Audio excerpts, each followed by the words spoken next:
দিনাজপুরের পার্বতীপুরে ওয়ার্ল্ড ভিত্তিক টি-20 2026 ক্রিকেট টুর্নামেন্টের ফাইনাল খেলা অনুষ্ঠিত হয়েছে।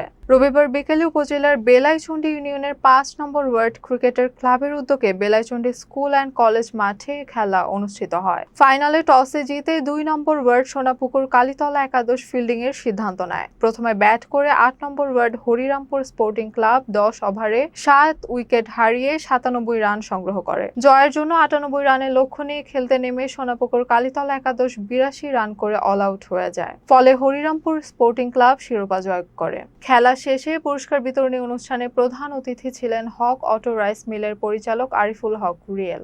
বিশেষ অতিথি হিসেবে উপস্থিত ছিলেন উপজেলা বিএনপির সাধারণ সম্পাদক আলহাজ জালাল উদ্দিন। বিজয়ী ও রানার্স আপ দলের হাতে ট্রফি ও প্রাইজ মানি তুলে দেন অতিথিরা।